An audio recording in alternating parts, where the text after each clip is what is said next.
Time for the 49ers Rush Podcast.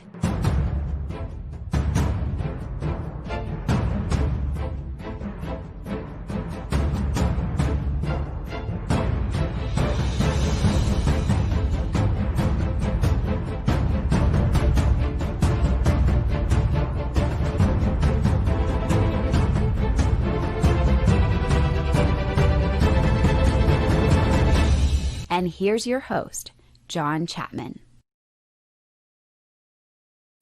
What is going on, faithful? It is Tuesday, which means it is John and Wayne showtime. And next to me is the man, the myth, the legend, the Wayne Breezy. How are you, my friend? I'm still recouping from the trip, John. We had a really great Saturday night, and I still don't think I've taken 2-3 naps today, bro. 2 or 3. The power of the hurricane.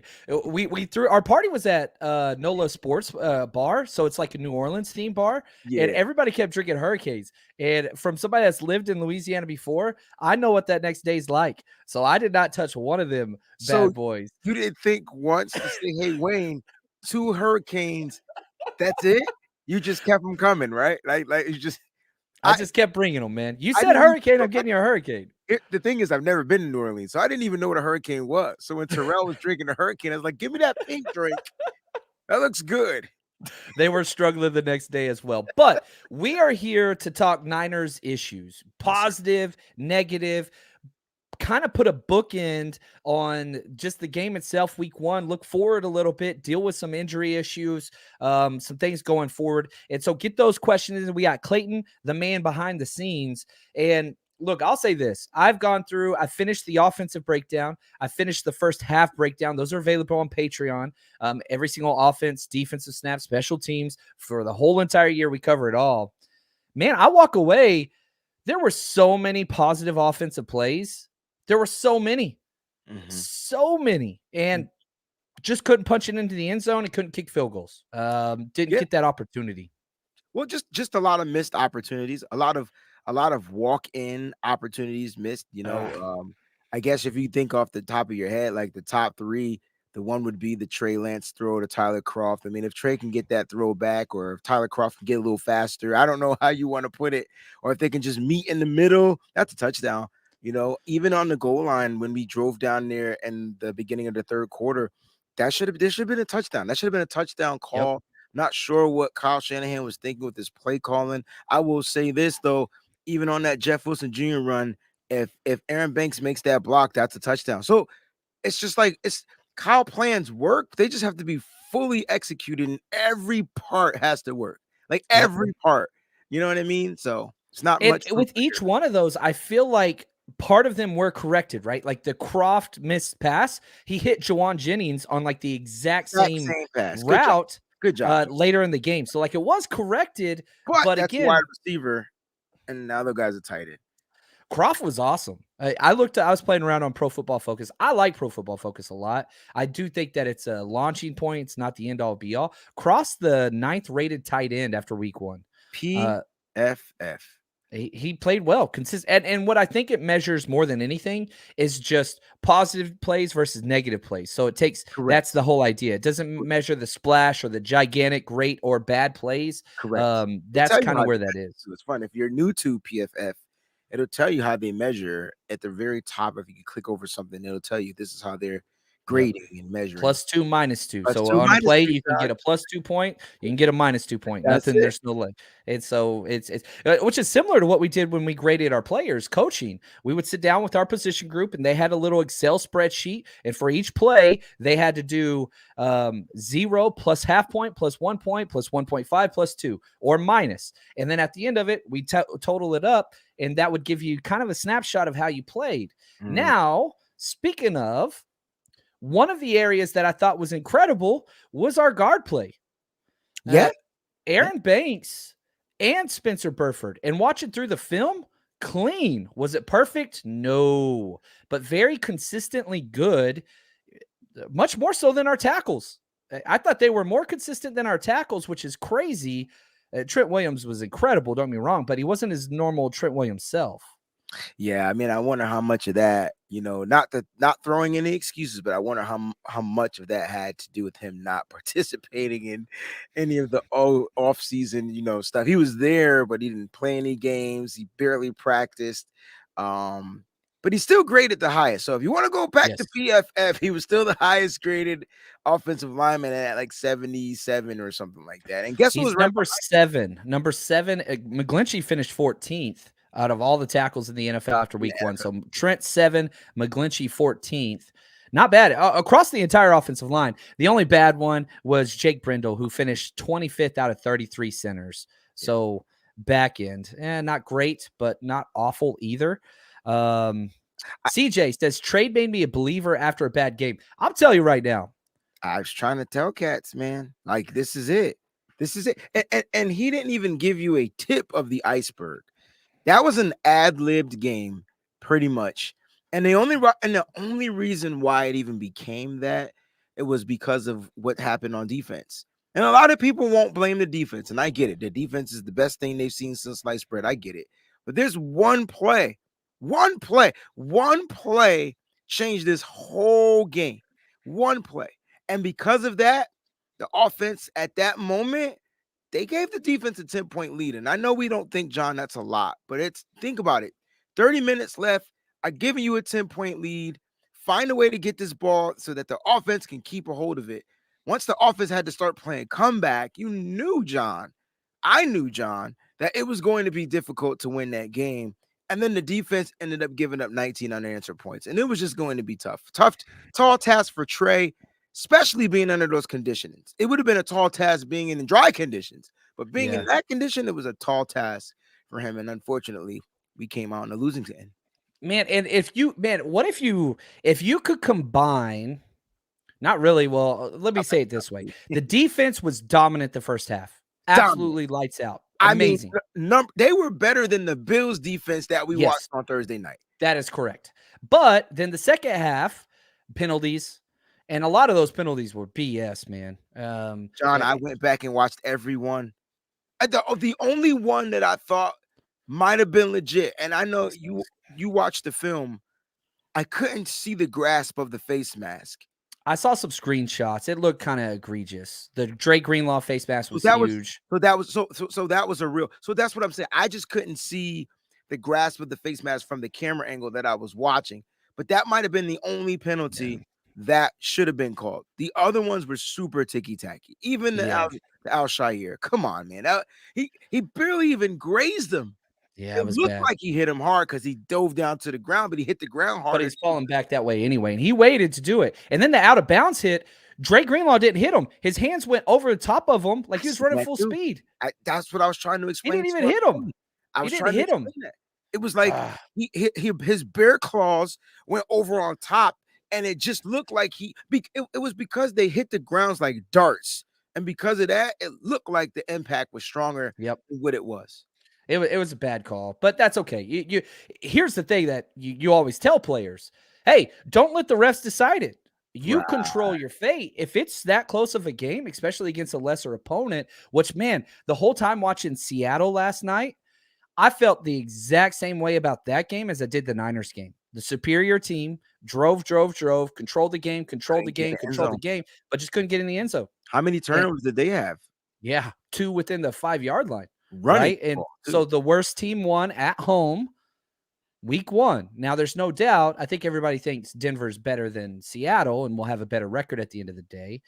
Joe is what he says, 49ers to Broncos. We'll show you how to lose to a lesser team. Yep. Look at that. Turnovers, penalties, missing scoring opportunities, bad coaching decisions. I know this is not a Broncos podcast, but I'm going to tell you right now, that had to be one of the worst mismanaged coaching decisions I've ever seen in my entire life. It was really bad. First of all, you had a plus 30 seconds. All you had to do was call a timeout and then decide what you want to do. And I'll never understand that. And Russell Wilson, he's stand-up guy. If I was Russ, I would have been having a way over there on the sideline. Like, you know what I mean? And I'm surprised, even though Russ, in my opinion, didn't look like Russell Wilson. Kelly, it was awesome to meet you in Chicago too, man. It sure was. The amount of people that came out, it was incredible. Huge success on both parties that we threw. Shout out to the man Wayne himself. He crushed it.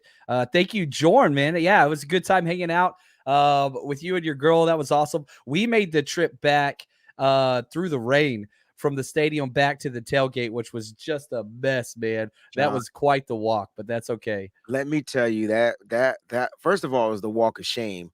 Then you had the rain. All right. So I felt like I was in a Game of Thrones episode. It was bad, man. That road, but it was torrentially downpouring at that point. You know what I'm saying? It was real bad. It was bad. And so yeah, but I had a great time. And I think the best part was hanging out with my brother John Chapman Friday night, Saturday night, and I didn't get a chance to hang with you Sunday. Sunday I kind of went in like this dormant mode. I was hungry, exhausted, wet, I was tired, and I just wanted mother freaking deep dish pizza. So I found a Giordano's and I pigged out and went straight to sleep. Dude, no problem with that. LeBron, he says, Johnny will be at the Raiders game. We are at throwing parties at every away game and the Miami Dolphins home game, which I'm still trying to set up right now. The next game we got coming up is the Denver game. We got Navarro Bowman coming out at Tivoli Brewing Tap House. Now, we have tickets available right now on 49ersrushroadtrip.com. Let me just explain the way we do our ticket sales. We keep them low at the start, and as we get closer, we raise prices to help cover a lot of our fees. So we've got our Saturday night party, which is going to be awesome. And then we also have our Sunday tailgate back at Tivoli, unlimited drinks, unlimited food, DJ raffles. And, it's a Sunday night game. So we wanted to do this one indoors so that we can watch and party all of the late games and then walk to the stadium together. Perfect. So it's not your traditional tailgate experience, but trust me, we put together quite the package. So that's going to be the Denver trip. Tickets are available for every single one over at 49ers Rush Road Trip right now. We sold out last time. We were sold out. We had people waiting outside the door. Yeah, I didn't know you sold out. We had to get people to leave in order to get people to come in. That was crazy. Get your tickets early. Get your tickets early if you can. And plus, it's just such a cool experience. We gave away so much stuff. Oh, my gosh. It was a good time. The best part was the Jeff Garcia giveaway. I'm putting together. Don't tell them what we did because you might want to save it. Okay, I'm putting together a little video. We got a video. We did a pretty cool competition that got pretty crazy. Oh, 49ers George, what's up? The man. I love this dude. He says, the loss versus the Bears makes the first win that much more appreciated. Thanks, John and Wayne, for everything you do for the culture, man. Thank you, George. One of the coolest dudes. George, I need your perspectives in my life more often. Yeah. Oh, Stanley, I agree with you here. The Brandon Ayuk push off was a bad call, terrible call. But guys, that's when you knew that call at the stadium without even watching it, I thought was BS. And that's when you knew this game was going to be called weird. The first call we got was the false start on Elijah Mitchell. John, did you go back and watch that? Because can you show me when Elijah flinched? Because I didn't see it. He kind of had like a little like this. No way he didn't rock. There's no way. It wasn't much. It wasn't much. I watched it 3 times. I was like, I don't know. I thought maybe he moved, like took a subtle, it was okay. All right. They called it. That was the first false start of the game. And then after that, it was penalty city. Yeah, it was. Oh, right here. Niner Gaming says, anyone tailgating this weekend looking to join a party? I'm going to jump in on this. I received, man, the Patreon community is incredible. Somebody, unfortunately, last minute couldn't go to the game this week, 49ers versus Seattle. I got 2 more tickets to give away. And I'm not going to be doing a big giveaway. If you're here and you want 2 amazing tickets, they're great tickets. 2 free tickets. I'm just going to give it to you for free. I don't want anything. Just email me. 49ersrushpodcast@gmail.com. Hey, John, wanted to see if you got those 2 tickets for this week's game. I'll just send them to you. Now, you got to be a 49ers fan. We're not selling them to somebody else that could be a Seahawks fan. That's very important to me. That's why I'm saying to you, if you want 2 free tickets, email me, 49ersrushpodcast@gmail.com. We always giving stuff away, man, and we want people to have a good time. It's all about paying it forward. So anyway, you want those. They're good tickets. They're like $350 a piece. Yeah. Really so anyway. Do not sell these tickets. That will piss me off. So, John, that happened to me one time. What do you mean? You gave them away? I gave away last year. Remember, I got COVID during the Christmas time, and I gave away the Tennessee Titan tickets to a fan. And then the fan already had tickets, so he took my tickets and sold the tickets. And I felt like I never want to give away tickets again. Man, I really hope. And again, like, leave it for a 49ers fan. And if you can't make it, just allow this to go to somebody else that can. And Right. it's all about paying it forward. But yeah, sometimes people are going to take advantage, and that's frustrating. But I know some of the people that sit next to it, so I want to find out. So if a couple Seahawks fans just show up, it ain't going to go well. I'm coming out, man. You don't want me being mad. Anyway, Debbie, what's up, Debbie? Love seeing Debbie in the house. Now, okay, let's do this. Let's talk. I want to balance the positive and negative. Talanoa Hufanga comes out and just put together a freaking masterclass, which this was one of our biggest concerns, was how would Hufanga be, next to Jimmy Ward? Well, Jimmy Ward's injured. Gibson played pretty well as well. Oh my gosh, yes. I'll cover Gibson. You take Hufanga. Hufanga was everywhere. He finishes the second highest rated safety in the NFL after week 1 across all 32 teams. So that's 64 safeties. Who was number 1, John? I don't mean to cut you off, but I need to know. No. I got you. I got it right here. Played better than Hufanga in week 1, bro. Because Hufanga was everywhere. Derek Forrest of Washington, 5th round pick last year, had the highest grade. And just barely, he had a 91.5. Hufanga had a 90.8. That was kind of the big one out of Cincinnati. So he had the highest grade. Hufanga 2, Fitzpatrick 3, Harrison Smith 4. Those were the top 4. Again, doesn't tell the whole story, but the consistent great plays of Hufanga. I mean, listen to this: 11 tackles, 2 tackles for loss, 1 pass breakup, 1 interception in one game. Led the team in tackles, tackle for loss, interceptions, and pass breakups. He was clearly the best player on the field for the defense. Clearly. And he was on every play. But John, you're the coach. And I really think that one bad play was on him, bro. I agree. I do agree. And it's not necessarily like it sucks though, because he has such a great game. And everybody wants to pass that one off on Greenlaw, but Greenlaw was in his zone. Like, and whoever's supposed to take the top of that zone, like let's say we're playing zone, right? And you run across my zone. If the ball is thrown, I'm gonna be there. But I'm supposed to pass you off because my job is to play in that specific spot, right? Just in case somebody else comes. Go ahead, John. I'm sorry. No, you're right. That's on Hufanga. But I'll say this, that play, which I haven't gotten to for Patreon yet, I got the first half done. That's showing up in the morning. Second half will be done tomorrow probably as well. But yeah, you're right. Hufanga should have stayed home. But whenever you've got a player that is an instinctual player like Hufanga, you're going to get those. Those are going to happen, especially whenever it's a 5+ second quarterback scramble. Those things are going to happen. And so it's a huge miss. I personally, I don't think that's on Hufanga as much as I think it's on the D line. You give a quarterback 5 seconds to scramble back there. Okay. That's on the D line. Well, John, let's have this conversation, bro, because I still feel like the defensive line, even though they had 2 sacks and a total of 13 pressures, was the weakest link because they couldn't get home. And lots of missed tackles. Lots of missed tackles. Now they contained very well the majority of the game, except for that. The end of the first half, they stopped containing him, and then they started to get back onto that containment assignment. And shout out to the linebackers because they were filling in those gaps, except for on one play where they allowed a running back to get like 13, 14, 15 yards. Yeah. But I really felt like the defensive line couldn't get home, and you could put that was because of the elusiveness of Justin Fields, because a lot of the plays were breakdowns, right? And when he got outside, Emmanuel Mosley missed the sack. Eric Armstead missed that sack. He had him. He slipped and fell, missed it. That was the sack. I think that's why Hufanga went home. Like, oh, it's about to be a sack. Yep. Shoom, he darted to the ball, swarm, right?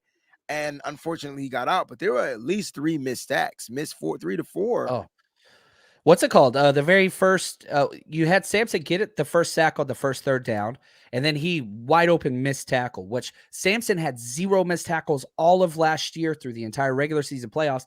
Very first game, he has a missed tackle, and it allows for a converted third down scramble. That was early in the game. They recovered. They didn't give up any points on that drive. But you're right. Armstead had a miss. Omenihu had a miss. Oh, my gosh. Drake had a miss. There were a lot of misses. And so Justin Fields had a bad game. I'm going to be really honest with you. It's very hard to find positive plays for Justin Fields. However, he did have like 4 or 5 created on his own plays that all went for giant explosives.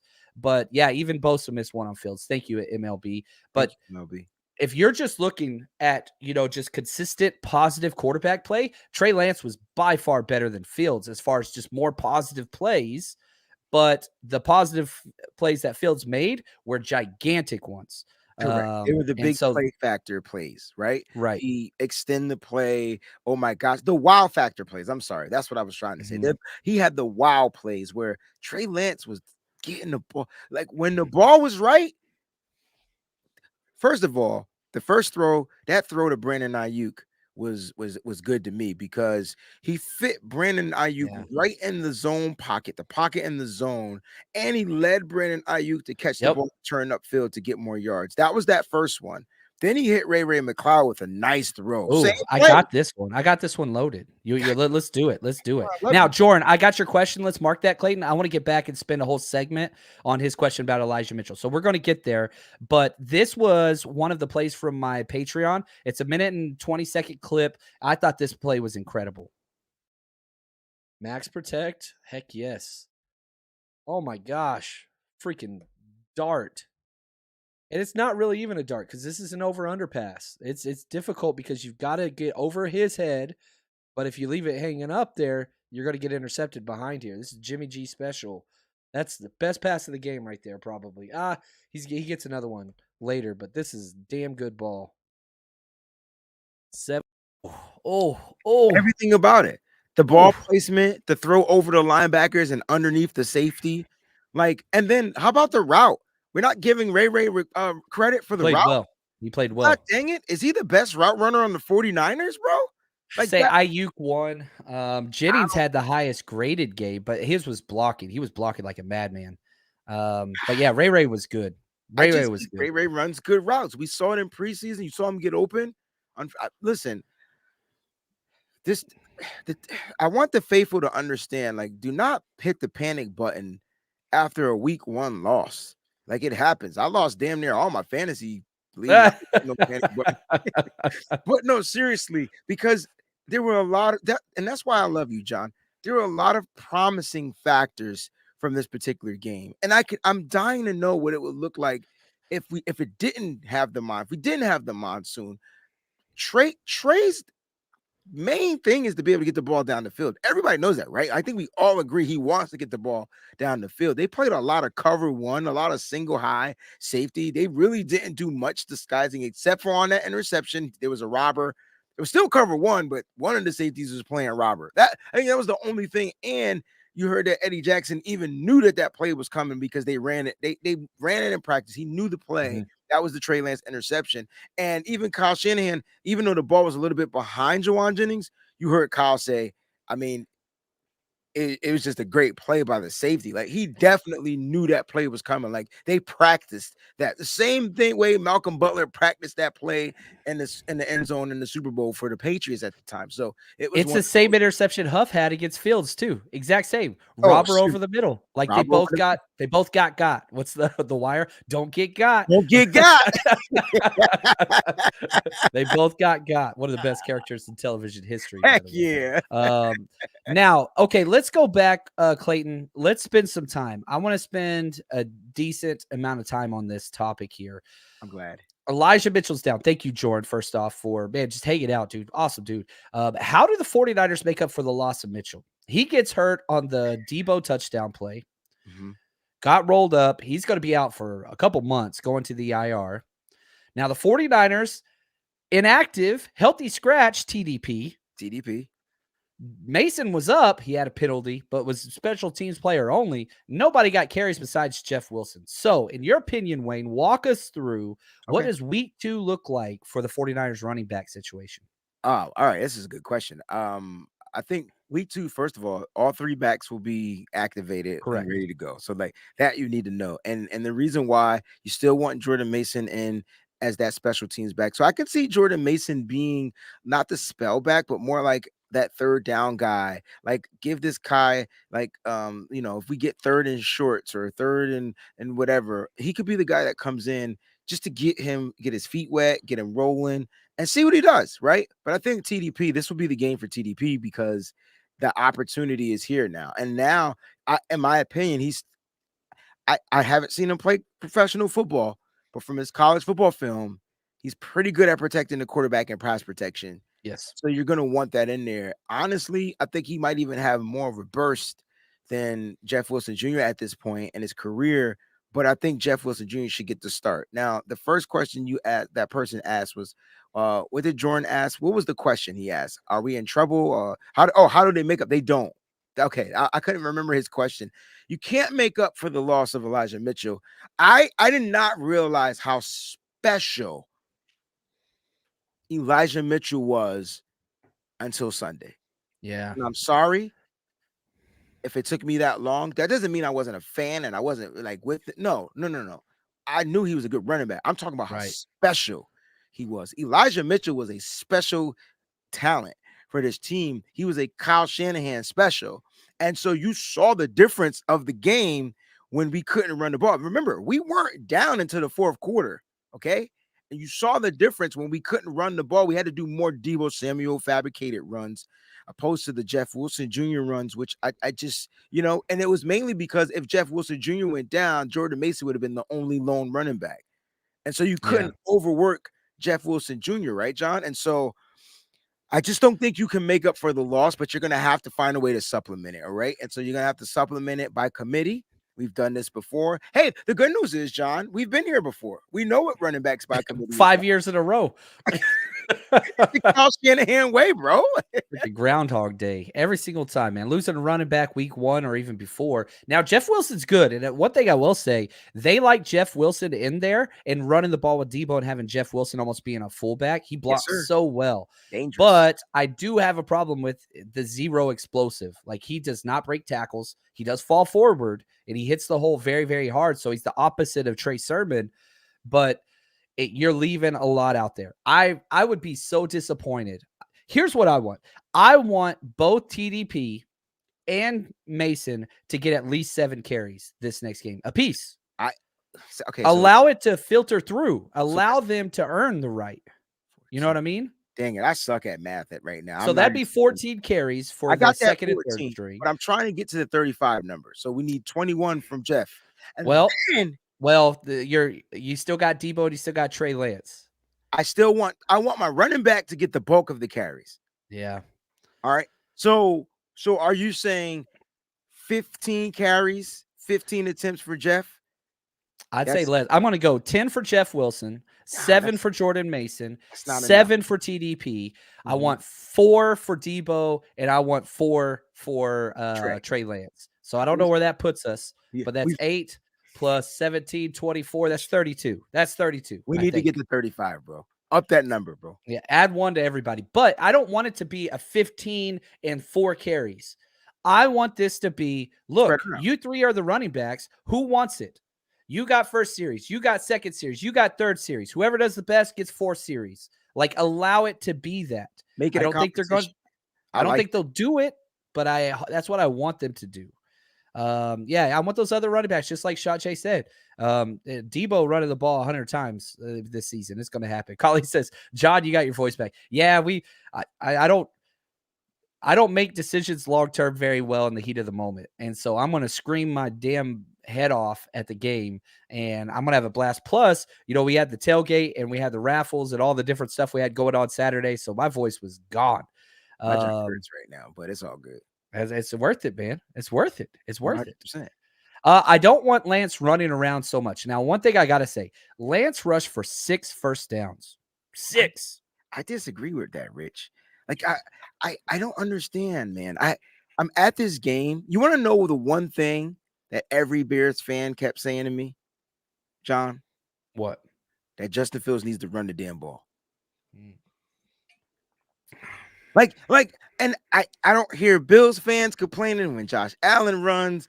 Baltimore fans don't complain when Lamar Jackson runs. Listen, guys, these guys have another ability, man. You have to trust that they can trust. They trust. Like Jimmy Garoppolo running is different. He's not a running guy. You know, I just trust Trey Lance with his body. Do I want him to slide in situations? Absolutely. I want him to protect himself. Mm-hmm. I think Trey Lance is built for the run, man. It's just look at him. Just look at him. He's built for it. I think having Jimmy Garoppolo back there as a backup, I don't mind it as much. Me neither. I don't mind it as much. I don't like the big hits. Now, he did get down a couple times without taking big hits. It didn't happen very often. But, man, so many of those runs, he got the first down by like half a yard. And so if he doesn't take the hit, was the best. That 3rd and 13 run. That was the greatest. It wasn't. I was just like, oh, snap. Because it was all grit. Like, it was all grit. He shouldn't have even got any yards. Yeah. Now, Sean asked this, do you see us grabbing a free agent running back? Absolutely. Yeah, they got to get somebody in here because, again, Sermon's gone. Hasty's gone. You still have Tevin Coleman. I hope they don't bring him back. You still have Wayne Gallman. Hope Gallman I'd be all right with, but those are guys. Back, John. I don't know how I much do too. It's gonna cost, but give me Eminem. I like that. Scott, thank you for the gift, man. He says, John and Breezy, great job, guys. Jordan Mason will be what we need. Faithful since 81. I love it, man. I love it. John. Wow. Ooh, what's up? What's up? What's up? Tomorrow, speaking of days I'm born, tomorrow's my birthday, man. I turned 40. I'm finally a man tomorrow. I'm a man. I'm 40. That's what I'm talking about. Welcome to the 40/40 Club. ESPN there we on go. The screen. Let's go.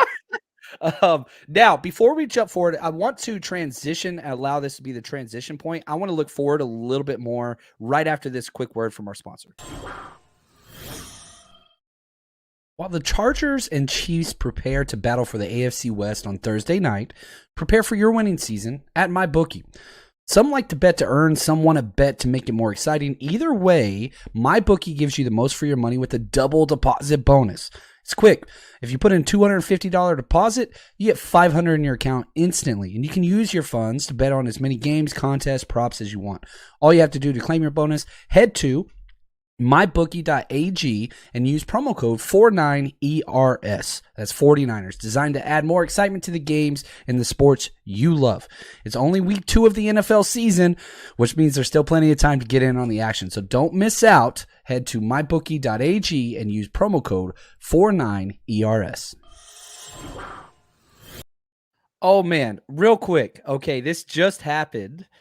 I'm so pumped about this. It's not 49ers breaking news, but it's a big deal. I don't know if you guys remember about a year ago, somebody reached out to us and we were able to announce on the show live that, they had a kid coming. It was awesome. The wife reached out. He's a diehard Niners fan and it's their first kid, whatever else. Well, guess what? I just got a picture. Little baby right here. Shout out to the MacArthur family. Just gave birth today. So happy early birthday. I freaking love this. And he texted me saying, dude, just wanted to say thank you. We need some 49ers baby merch coming soon. So shout out to the MacArthur family. They're the absolute best. Absolutely incredible. All right, Wayne, I'll let you take this one away, man. John V, man, this is my guy. Locker room rant. Good afternoon, fellas. I'd like you both to look into Dearness Johnson from Cleveland. I don't know what it would take, but he's a runner, powerful and fast, and has that killer instinct Kyle loves. Is he a free agent? No, but he was a healthy scratch because they have Kareem Hunt and they have Nick Chubb, and then they have a fullback too. So they kind of did what we did to TDP. Now, he was incredible last year, and the time that he filled in when Nick Chubb was out and then I think Kareem Hunt was out, he's awesome. I would love to get him. What would it cost? Maybe a 5th round pick or something along that. I want to see what we have. Yeah. I want to see what we have first. Like I rather sign a guy for a cool meal. You know what I'm saying? And let these young guys rock out. That's just me personally. Jordan Mason might be the answer to what we always thought. What's up, Matt? Thank you for the happy birthday wishes. Thank you, man. John will never know until we see it. You know what I mean? And I think we want to see it. Like Jordan Mason was the best running back in training camp. So let's go out there and see if he can do it in regular football. I love Jordan Mason from the start. And if you guys watch college football this weekend, Texas got robbed, but the best player on Alabama, Gibbs, the running back who was incredible, guess what? He transferred from Georgia Tech. That's who Jordan Mason was behind. That's why he was, kind of this hidden gem, because he was sitting back, one of the best players in the country. Gibbs is going to be a first-round pick next year. He's going to be a first-round pick next year. John, that was real cool and sly how you threw that Texas got robbed in there. They did get robbed though. I'm mad. But they beat themselves. Like they refs took a freaking safety. I don't never mind. You're right. They got robbed. They got robbed. I forgot about that part. I forgot. Now, let's look ahead real quick before we jump out of here. Okay. 49ers playing at home against the first place division NFC West Seattle Seahawks. Vegas comes out and says, nope, 9.5-point favorites. It's been 10 on some sites, 9.5 on others. Everybody still believes in the 49ers and does not believe in the Seattle Seahawks. Wayne, make it make sense, my friend. Well, it's going to make sense because, like, the 49ers still have, like, the best defense in the league. Listen, I don't care what we saw at that game. That was an anomaly for the 49ers. They just really laid a big, fat ostrich egg. I'm saying ostrich egg because I just finished watching Wild Kratts with my son Roman. Was the ostrich episode, and those some big eggs. So they laid a big, fat ostrich egg, bro, and they can come back from it. Why? Because they're going to be resilient, and they're going to show you how resilient they are. Whether it rains and not, Kyle Shanahan is going to have a plan B this time. And his plan B is going to be something that we haven't seen. So I'm excited. I think the 49ers are going to be just fine. The future is going to be bright. Will they beat the Seahawks by 10? I don't really care. I just want them to beat the Seahawks. And it's funny because they dropped 8 spots in the power ranking from the NFL.com. But they're at 11. But it's fair. 11 gets into the playoffs. That's what I care about. And John, that's what I'm talking about, bro. So the 49ers, and this is cool. I think the loss actually may humble the team. Not saying that they were being, showing like they didn't have any humility or that they were the best in the cream of the crop. Not saying that, but maybe this loss can actually get the players together. And sometimes you got to go through adversity in order to build championships, right? And so maybe that first loss, the easiest game on the schedule for them this year, at the beginning of the season, maybe that loss is going to get this team to get on the right page, bro. Let's do it, man. Troy, thank you, man. He says, John Wayne, who do you want as RB1 now? It should be Jeff Wilson, but again, I don't want an RB1. I want Jeff Wilson to get the first series.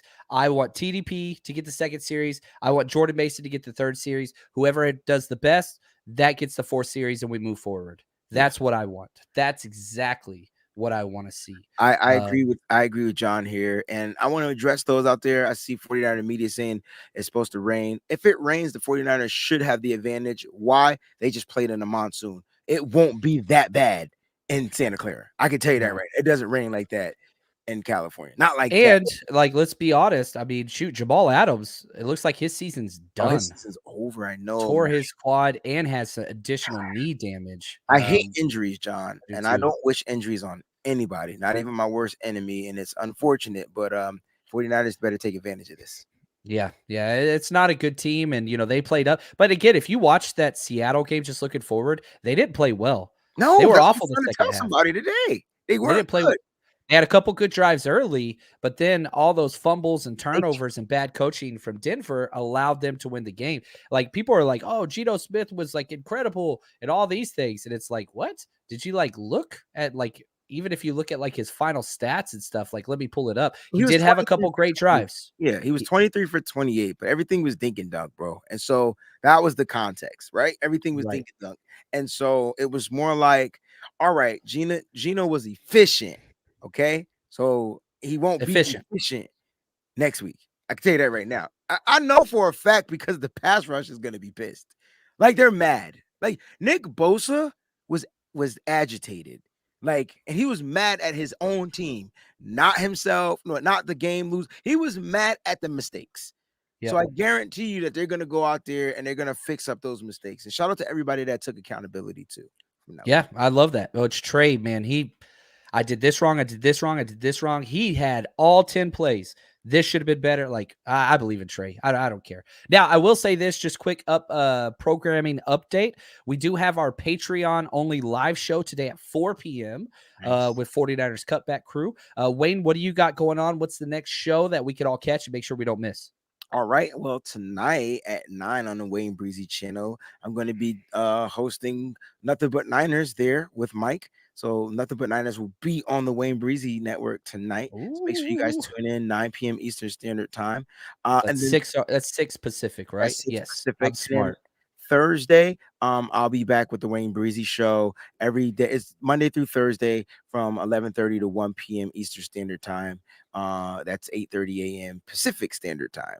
So Dude, yeah, love it, man. Jay asked this. Any word on Kittle's health? They're fully expecting him to go this week. Almost went last week. Capital F fully, number one. And I think it was Genius, John, by Kyle.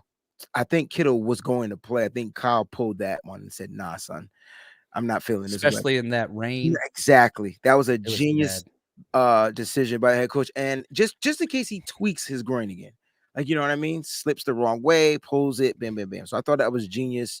Shout out to Kyle Shanahan for let's see. Trey Day, I love it. Appreciate the question. He says, "Happy birthday, John." AJ Dillon or Jeff Wilson, full PPR. I'm going AJ Dillon. I'm not going AJ Dillon. 49er running backs. Not either. Nope. Wait till it gets decided. Wait till it gets decided, guys. If you have to start a 49ers running back, it should be Jeff Wilson. He should be first on almost everybody's waiver claims this week, but wait and see. I have Jeff Wilson in one league. I have TDP in another. I'm not starting either one of them. Shot J says, like, subscribe, Patreon. Just do it. Yeah, listen to Shot J. He knows what's up. He knows what's up. What you're talking about. Want to say thank you to the man behind the scene, Clayton, making sure everything's working. He is incredible. And shout out to James W. and 49ers George 365, producers of this show today on our end. Wayne, yes. What do we got to send us off, my friend? Hey, man, y'all stay up and stay faithful because we about to get this dub this Sunday. That's for real, for real. Make me feel good, man. Thank you, guys. Appreciate y'all. As always, stay strong, faithful.